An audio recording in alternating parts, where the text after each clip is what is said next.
देखो मैंने बताए थे 3 वुंड्स के बारे में बताया था जो इंदिरा गांधी को लगा था। सबसे पहले गोलकनाथ जजमेंट वाला, देन आरसी कूपर का RC I mean bank nationalisation और प्रीवी पर्स का। अब देखो वो ये जो 3 अमेंडमेंट लाई है ना, अपने तीनों वुंड को हील कर लेती है। सबसे पहले 24th कॉन्स्टिट्यूशन अमेंडमेंट एक्ट लाती है और क्या करती है, आर्टिकल 13 में क्लॉज 4 डाल देती है और आर्टिकल 368 में क्लॉज 3 डाल देती है और कहती है कि जो आर्टिकल 13 और 368 है दोनों के दोनों इंडिपेंडेंट है, दोनों एक दूसरे के स्फीयर में नहीं आते हैं। उसके बाद फिर वो क्या करती है, ये था गोलकनाथ के जजमेंट को ओवररूल करने के लिए। फिर क्या होता है, आता है 25th कॉन्स्टिट्यूशन अमेंडमेंट एक्ट, ये था प्रीवी पर्स के मामले के लिए। देखो बाकी सब वो चाहते थे पास करवाना, लेकिन पास हो नहीं पा रहा था। लेकिन अब इन अमेंडमेंट्स के थ्रू इनके जो सारे वुंड्स थे वो वुंड हील हो चुके हैं। तो अब क्या करती है, बोलती है कि अगर कोई भी लॉ पास किया जाता है for the implementation of article 39 clause B and C which is mentioned in directive principle of state policy, तो उस लॉ को चैलेंज नहीं किया जाएगा on the ground of article 14 that is violative of right to equality, और article 19 freedom of speech and expression profession इससे related है, और 31 जो कि राइट टू प्रॉपर्टी से रिलेटेड था, जो कि अब हमारा फंडामेंटल राइट नहीं है, अब वो एक लीगल राइट है। और एक और बात, जो राजास थे, मतलब उन लोगों को जो नॉट राजास बेसिकली, ये जो बैंक को जो कंपनसेशन दिया जाता था ना, राजा वाला प्रीवी पर्स बताऊंगे, पर यहाँ पे जो बैंक को कंपनसेशन देने की बात कही गई थी, उस वर्ड कंपनसेशन को हटा के अमाउंट कर दिया गया। अब अमाउंट उतना देगा जितना सरकार को सही लग रहा है। फिर आया हमारे पास 26 कॉन्स्टिट्यूशन अमेंडमेंट एक्ट, ये अपने तीसरे वुंड को हील करने के लिए, प्रीवी पर्स वाले वुंड को हील करने के लिए, वही जो पहले करना चाहती थी।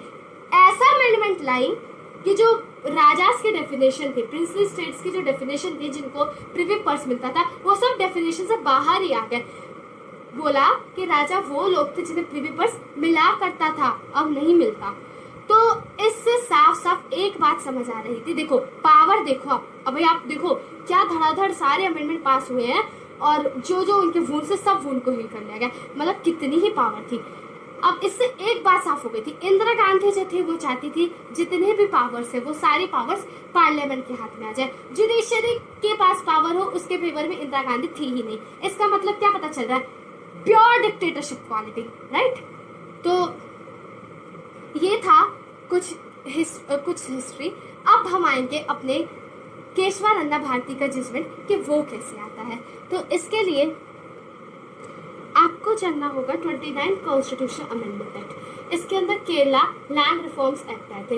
बेसिकली हुआ क्या था इस केस में कि हमें पता है कि आर्टिकल 25 से 28 जो कि राइट टू रिलीजन है, तो उसके अंदर रिलीजियस पर्पस के लिए कोई भी प्रॉपर्टी होल्ड कर सकता है और गवर्नमेंट इसके अंदर इंटरफेयर नहीं करेगी। तो बेसिकली एक मठ था, तो वहाँ के जो ओनर थे, केस के बारे में थोड़े से फैक्ट्स बता रही हूँ। तो वहाँ के जो शंकराचार्य जिन्हें बोला जाता था, मठ के जो स्वामी थे, उनका ये कहना था कि मतलब गवर्नमेंट जो थी उनके लैंड पे सीलिंग लिमिट लगा रही थी कि बोला गया कि इससे ज़्यादा नहीं होल्ड कर सकते।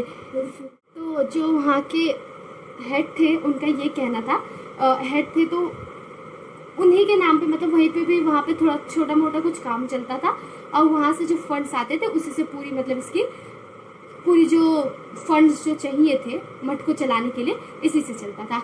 अब क्या हुआ कि ये बोला गया, अब जो इसमें भी एन ए पालकी वाला थे, अब जो पिटिशन था उसका ये कहना था कि हर एक पर्सन के पास वो रिलीजियस प्रॉपर्टी लैंड होल्ड कर सकता है फॉर रिलीजियस पर्पस और गवर्नमेंट उसके अंदर इंटरफेयर नहीं करेगी। लेकिन ये तो गवर्नमेंट इंटरफेयर कर रही है, ये तो राइट टू रिलीजन का भी वायलेशन हुआ, राइट टू प्रॉपर्टी का तो वायलेशन है ही है, राइट टू रिलीजन का भी वायलेशन हुआ। तो बेसिकली यहाँ पे 29 कॉन्स्टिट्यूशन अमेंडमेंट एक्ट को चैलेंज किया जा रहा था। इसमें 13 जज की बेंच बैठी। 13 जज की बेंच है, क्यों इतनी बड़ी बेंच? एक्चुअली क्या हुआ था, गोलकनाथी केस में कितने जज की बेंच थी? 11 जज की बेंच। तो जब भी किसी पहले डिसाइडेड केस को रिकंसिडर करना हो तो उसके अंदर जितने जज बैठे हो उससे ज्यादा जजेस की नंबर होने चाहिए। तो पिछली बार 11 थे, तो इस बार फिर से जो गोलकनाथ में जिस डिस्प्यूट को डिसाइड किया गया था, इस बार भी उसी के ऊपर फिर से क्वेश्चनिंग होनी है। इस वजह से 11 से ज्यादा जजेस की बेंच बैठी थी, तो इस वजह से 13 जज की बेंच थी। तो इसके अंदर बोला गया कि जब सुप्रीम कोर्ट गए, एक्चुअली उस दिन जो जस्टिस सीकरी थे उनका रिटायरमेंट होने वाला था। तो एक जजेस के अंदर, जैसे आपने दीपक मिश्रा को देखा होगा, जजेस रहते हैं जब रिटायर होने वाले होते हैं वो क्या करते हैं, हमेशा चाहते हैं कि कुछ ऐसा कर जाए कि मतलब लोग हमेशा याद रखें। लाइक रिटायरमेंट के टाइम कोई क्रिकेटर लाइक सचिन तेंदुलकर हमेशा सेंचुरी मार के रिटायर होना, तो एक होता है कि हाँ अपनी एक पहचान बनाना जाते जाते। तो क्या हुआ, एसएम सीकरी उस टाइम रिटायर होने वाले थे, तो उन्होंने क्या किया कि सोचा कि हम लोग जो जुडिशरी के पावर से दोबारा कैसे लेकर आए। तो ये बोला गोलकनाथ के जजमेंट को अपहेल्ड कर दिया, बोला गोलकनाथ का जो जजमेंट है वो बिल्कुल गलत है। अगर जो हमारे कॉन्स्टिट्यूशन मेकर यही चाहते कि कॉन्स्टिट्यूशन अमेंड ना हो सके तो आर्टिकल 368 रखते ही नहीं, और अगर जहाँ पे अनअमेंडेबिलिटी आ गई इसका मतलब वहाँ पे सोशल रिफॉर्म्स आ पाना बहुत ही मुश्किल है। तो सीधी सी बात है, अगर सोशल रिफॉर्म नहीं आ पा रहे तो रिवोल्यूशन आएगा और वो लॉ खुद ही चला जाएगा। तो इस वजह से इतना भी रिजिड लॉ रखने का कोई मतलब नहीं बनता। और most importantly, constitution making power is not equal to constitutional amending power. What do you understand by this? इसका मतलब कॉन्स्टिट्यूशन के लिखने की जितनी पावर है ना, उतनी ही पावर कॉन्स्टिट्यूशन को अमेंड करने के लिए नहीं है। पार्लियामेंट के पास पावर जो है कॉन्स्टिट्यूशन को अमेंड करने का है, लिखने का नहीं है। दोबारा रीराइट नहीं कर सकते कॉन्स्टिट्यूशन को। डेफिनेटली वो अमेंडमेंट ला सकते हैं, जैसे मैंने आपको बताया, जैसे केसेस डिसाइड हुए थे, शंकरी प्रसाद का हुआ था, सज्जन सिंह का डिसाइड हुआ था केस। उन सारे केसेस में ये कहा गया कि पार्लियामेंट चाहे तो अमेंडमेंट्स ला सकता है। तो डेफिनेटली पार्लियामेंट चाहेगा तो अमेंडमेंट लाएगा, लेकिन उसके ऊपर कोई लिमिट तो लगानी चाहिए कि आप अनलिमिटेड पावर दे दोगे, जो इंदिरा गांधी कर रही थी। वो तो एकदम तानाशाह की तरह जो मन किया जा रहा है वो किए जा रही है। तो इसके ऊपर सुप्रीम कोर्ट ने बहुत सोचा, जैसे अमेरिकन में था स्पिरिट ऑफ कॉन्स्टिट्यूशन, जगह जगह की चीज़ें देखी, बेसिक स्ट्रक्चर का जो अलग अलग नाम से मशहूर है, जर्मनी के कॉन्स्टिट्यूशन में है ये। तो सुप्रीम कोर्ट एक फैसले पे आई, बहुत ही बैलेंस्ड जजमेंट दिया, ना ही पार्लियामेंट के बारे में कहा ना ही जुडिशरी के बारे में कहा। इस बार जो जजमेंट था बड़ा ही बैलेंस था। इसमें कहा कि पार्लियामेंट चाहे तो अमेंड कर सकती है, चाहे वो फंडामेंटल राइट ही क्यों ना हो, प्रियम्बल को भी अमेंड कर सकती है, लेकिन कॉन्स्टिट्यूशन का बेसिक स्ट्रक्चर चेंज नहीं होना चाहिए। अब बेसिक स्ट्रक्चर क्या होता है, ये कोर्ट ने बोला कि जैसे जैसे टाइम आएगा डिसाइड होता रहेगा कि बेसिक स्ट्रक्चर क्या होता है। पर basic structure basically spirit of the Indian constitution, जैसे democracy, federal structure, judicial review, secularism, rule of law, supremacy of constitution, ये कुछ ऐसी चीजें हैं जो कि बेसिक स्ट्रक्चर के अंदर आती है। कितने भी अमेंडमेंट ले आओ ये चेंज नहीं होंगे। तो ये भी बोला कि जो आर्टिकल 13 है और 368 है वो अलग है। आर्टिकल 368 आर्टिकल 13 के एम्बिट में नहीं आता, लेकिन इसका मतलब ये नहीं है कि पार्लियामेंट कैसे भी अमेंडमेंट ला सकता है। जुडिशियल रिव्यू होगा उन लॉस का, उन अमेंडमेंट का जो कि बेसिक स्ट्रक्चर को वायलेट कर रहा हो, और उसे नल एंड वॉइड डिक्लेयर करने की पावर सुप्रीम कोर्ट रखती है। Imagine the anger of Indira Gandhi. मतलब अब लग रहा होगा कि चीज़ें कैसे हाथ से जा रही हैं। अब तक इतने अमेंडमेंट आए, लेकिन देखो अब क्या हो गया। उसके बाद फिर आपको और भी बीच में चीज़ें आई, लेकिन एक बात ध्यान रखना, जिस जज ने जजमेंट फेवर में नहीं दिया इंदिरा गांधी के, मतलब पार्लियामेंट के फेवर में नहीं दिया जिसने जजमेंट, उस जज को मतलब जैसे कोई हमारे में कन्वेंशन है, हमारे इंडियन कॉन्स्टिट्यूशन में, आपको जुडिशरी के बारे में जब मैं पढ़ाऊंगी तो मैं बताऊंगी इसके बारे में डिटेल में, कि कन्वेंशन ये है कि अगर कोई चीफ जस्टिस ऑफ इंडिया बनाना हो तो जो सीनियर मोस्ट जज रहेगा सुप्रीम कोर्ट का वो बनेगा चीफ जस्टिस ऑफ इंडिया। लेकिन इंदिरा गांधी ने इस बार मतलब इस कन्वेंशन को तोड़ दिया। ठीक है, शुरुआत में भी ये कन्वेंशन टूटने वाला था, लेकिन नेहरू नहीं चाहते थे उस टाइम। लेकिन क्या हुआ, लेकिन जजेस ने बोला कि अगर हमने एक बार दखल अंदाजी करने का मौका दे दिया एग्जीक्यूटिव को, फिर हमारे पास पावर कभी नहीं आ पाएगी। तो इंदिरा गांधी ने क्या किया, जैसे एएन रे थे, उन्होंने इंदिरा गांधी के फेवर में जजमेंट दिया। ठीक है, वो सीनियरिटी थी भी नहीं उनके पास, लेकिन फिर भी उन्हें बना दिया गया चीफ जस्टिस ऑफ इंडिया। तो ऐसी कुछ चीजें हुई। 2 बार ऐसे हुआ, एक बार एमएच बेक को बना दिया गया, जबकि he was not deserving because he was not the senior जज देयर। उसके बाद एक और केस आता है। अब यहाँ पे एक मैं आपको बात बता देती हूँ, जिन जजेस ने सोचो डिसेंटिंग जजमेंट दिया है, मतलब इंदिरा गांधी का अगेंस्ट जो दिया है, मतलब वो जज बहुत स्ट्रॉन्ग पावर होल्ड करते थे, they were actually working for the people, right. अब मैं आपको एक केस बताती हूँ, शिवकांत शुक्ला वर्सेस एडीएम जबलपुर। इसमें क्या होता है कि 5 जज की बेंच बैठती है, यहाँ पे 4 जज जो थे उन्होंने क्या कहते हैं कि इंदिरा गांधी के फेवर में डिसीजन दिया, लेकिन एक ही जज जस्टिस खन्ना उन्होंने लोगों के फेवर में दिया। अब बहुत सारे जजेस ने इस वजह से रिजाइन भी कर दिया था, ये जो इंदिरा गांधी की जो पॉलिटिक्स चल रही थी, लेकिन यस आई वुड से कि जजेस ने लोगों के लिए काम किया है। हमने हमेशा देखा है जुडिशरी जहाँ पे लोगों के फंडामेंटल राइट वायलेट हो रहे हैं या जहाँ पे ऐसा कुछ सिचुएशन अराइज हो जाता है, हमेशा हमेशा जुडिशरी सामने आई है। अब 1975 में क्या होता है, अंदर ही अंदर जजेस के बीच में कोई अग्रीमेंट होती है, we don't know about this, पर होती है अग्रीमेंट कि वो लोग सोचते हैं कि जिन्होंने जजमेंट दिया ना केशवानंदा भारती में, okay one more thing let me tell you about Kesavananda Bharati के जजमेंट का। ये जैसे जजमेंट आया था, बोला था कि उसका प्रोस्पेक्टिव इफेक्ट होगा, रेट्रोस्पेक्टिव इफेक्ट नहीं होगा। इसका मतलब जो इससे पहले के लॉज आ चुके हैं उन पे ये बेसिक स्ट्रक्चर वाला डॉक्ट्रिन लागू नहीं होगा, वरना ऐसे तो कितने सारे मतलब जो कोर्ट है it will flood with the cases. तो इसी चीज को ध्यान में रखते हुए बोला कि प्रोस्पेक्टिव एप्लीकेशन है इस जजमेंट का। उसके बाद फिर क्या होता है, 1975 में मैंने आपको बताया जैसे कि इन लोगों के बीच में कोई अग्रीमेंट होती है, तो सोचते हैं कि जो केशवानंदा भारती के केस में जो जजमेंट आया है उसे दोबारा रिविजिट करे, रिव्यू करे। तो एन.ए. पालकी वाला रीच देयर और बोला कि जब यहाँ पे रिव्यू पिटीशन फाइल ही नहीं किया गया तो आप लोग इसे रिव्यू क्यों कर रहे हो। ओके तो यहाँ पे वो लोग क्या करते हैं, जो बैठक बैठी थी जजेस की वो एक्सटिंग्विश हो जाती है और वो लोग नहीं करते। कहीं ना कहीं बात उनके डिग्निटी पे आ रही थी कि वो लोग डर गए या उन्हें स्टैंड लेना चाहिए, स्टैंड नहीं ले रहे, तो ऐसी सिचुएशन हो जाती है। उसके बाद फिर क्या होता है 1976 में ना, अब मैं आपको इसमें डिटेल में बताऊंगी। 42nd कॉन्स्टिट्यूशनल अमेंडमेंट एक्ट आता है जिससे मिनी कॉन्स्टिट्यूशन भी कहा जाता है। उसमें केशवानंदा भारती के जो जजमेंट था उसे ओवर रूल करने की बात करी जाती है। तो अब देखेंगे कैसे। तो अब हमने केशवानंदा भारती का जजमेंट पढ़ा, उसके अंदर मैंने आपको मेजॉरिटी जजमेंट बताया, मैंने आपको डिसेंटिंग जजमेंट नहीं बताया। लेकिन अगर लॉ की सच में अच्छी अंडरस्टैंडिंग चाहते हो आप लोग तो उसके लिए आपको साथ ही साथ डिसेंटिंग जजमेंट भी पता होना चाहिए। तो डिसेंटिंग जजमेंट जो बेसिकली होता है वो उस वक्त A.N. रे थे, M.H. बेक थे, चंद्रचूड़ थे, मैथ्यू थे, ये सब जो थे ये डिसेंटिंग जजमेंट में थे। इन लोगों का ये कहना था कि हम कॉन्स्टिट्यूशन के किसी भी आर्टिकल के बीच में डिफरेंस नहीं ला सकते कि ये ज़्यादा इंपॉर्टेंट है और ये कम इंपॉर्टेंट है। और अगर सच में कोई आर्टिकल ज़्यादा इंपॉर्टेंट रहता तो कॉन्स्टिट्यूशन मेकर्स अलग से मेंशन करते, ये तो कहीं पे भी नहीं लिखा था। तो ये और जजेस होते कौन है बताने वाले कि कौन सा आर्टिकल जो है ज़्यादा इंपॉर्टेंट है और कौन सा जो आर्टिकल है वो कम इंपॉर्टेंट है।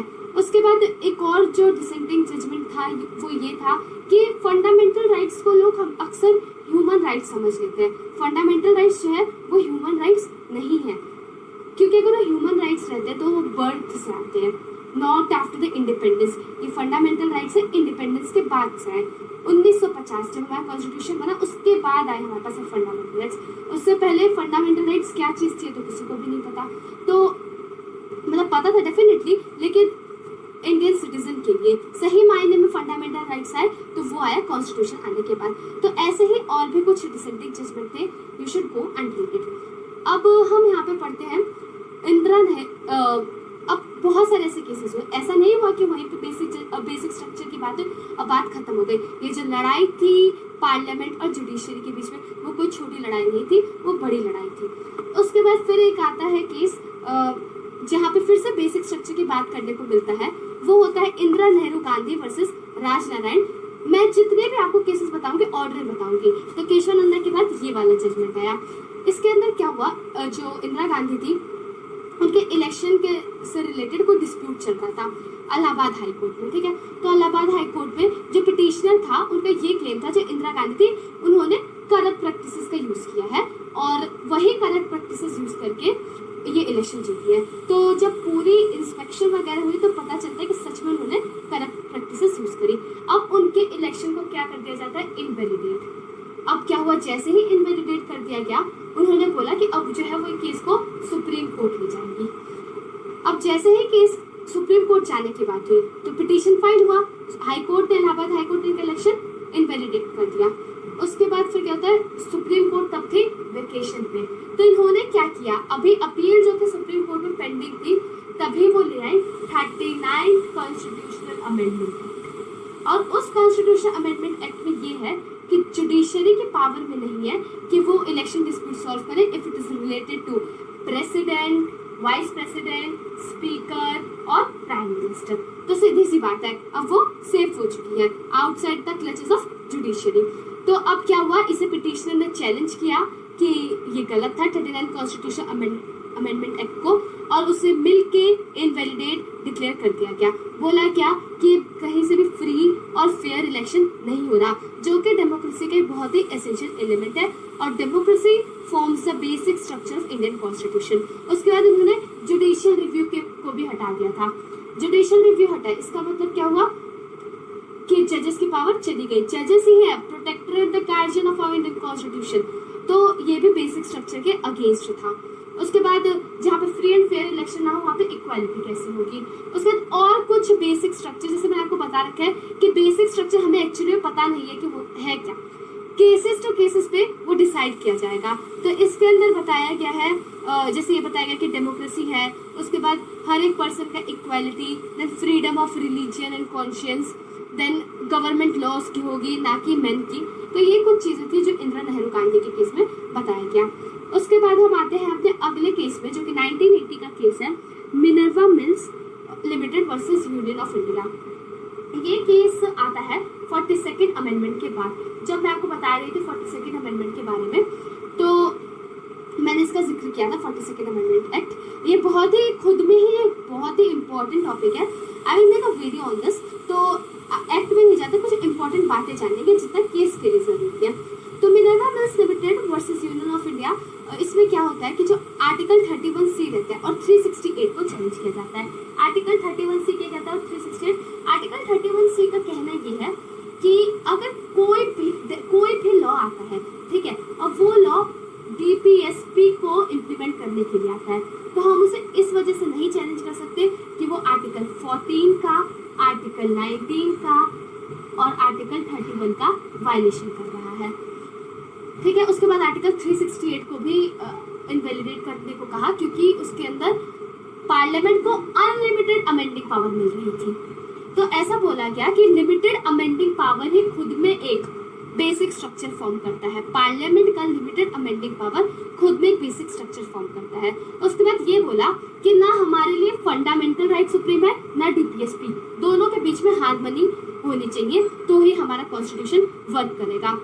एंड यस, दोनों के बीच में अगर हार्मनी नहीं है, किसी एक को ज्यादा सुप्रीम ट्रीट कर रहे हैं, तो वो लॉ खुद में ही इनवैलिड डिक्लेयर कर दिया जाएगा। Why? Because it is violating the basic structure of our Indian constitution. और भी केसेस है जहाँ पे हमने बेसिक स्ट्रक्चर की बात करी है, उसमें से एक है SR Bommai versus union of India. इस केस की अगर आप पूरी टाइमलाइन पढ़ोगे तो उस टाइम की अगर आप सिचुएशन समझोगे कि उस टाइम जितने भी गवर्नमेंट थे, कोलिशन गवर्नमेंट फॉर्म हो रहे थे, उस टाइम गवर्नमेंट की इतनी स्टेबिलिटी नहीं थी, तो इसका 5 साल बाद जजमेंट आया। और इस केस में बेसिकली ये बात कही गई स्टेट लेजिस्लेटिव असेंबली से रिलेटेड थी। इसमें ये कहा गया कि अगर जब भी गवर्नमेंट जो है अपनी मेजॉरिटी लूज कर देती है स्टेट लेजिस्लेटिव असेंबली में, तो आप पूरी ही असेंबली को मत डिसॉल्व करा दो, क्योंकि बहुत ही कॉस्टली प्रोसेस होता है। वो सारा ट्रेजरी में से, इंडिया की ट्रेजरी में से, कंट्री की ट्रेजरी में से सारा पैसा जाता है। तो हमेशा ये नहीं कि डायरेक्ट इलेक्शन करा दो, अगर कोई सिचुएशन ही नहीं बचता है इसके अलावा, इलेक्शन के अलावा दोबारा, तो करवाओ, वरना तो इलेक्शन करवाना इज रॉन्ग। तो और भी कुछ ऐसे ही इसके अंदर बेसिक स्ट्रक्चर की बात हुई थी। उसके बाद आता है Vaman Rao versus union of India. इसमें महाराष्ट्र के लैंड रिफॉर्म एक्ट से रिलेटेड था। इसके अंदर एक बहुत इंपॉर्टेंट बात कही गई थी, जितने केसेस में कहा गया, बोला कि जब भी फंडामेंटल राइट वायलेट होता है तो हमेशा ऑटोमेटिकली अजम्पशन ये है कि भाई बेसिक स्ट्रक्चर वायलेट हो गया, लेकिन ये कहना गलत है।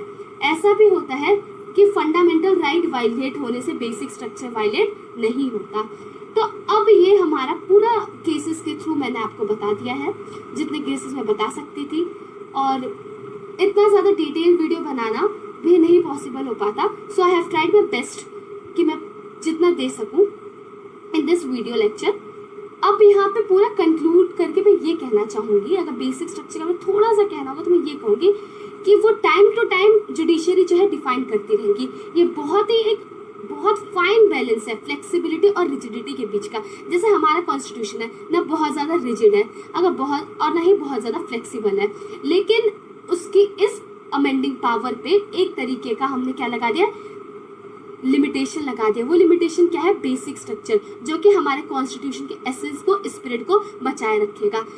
हम हमेशा कहते हैं कि कॉन्स्टिट्यूशन जो है प्रोटेक्टर और गार्जियन है of our Indian constitution. I must say जब भी बात आई है कॉन्स्टिट्यूशन को प्रोटेक्शन के लिए, हमेशा जुडिशरी सामने आई है। उसी की देन है हमारे पास ये basic structure of Indian constitution है। So thank you for watching this video. Please do like, share and subscribe our channel. I hope you like it.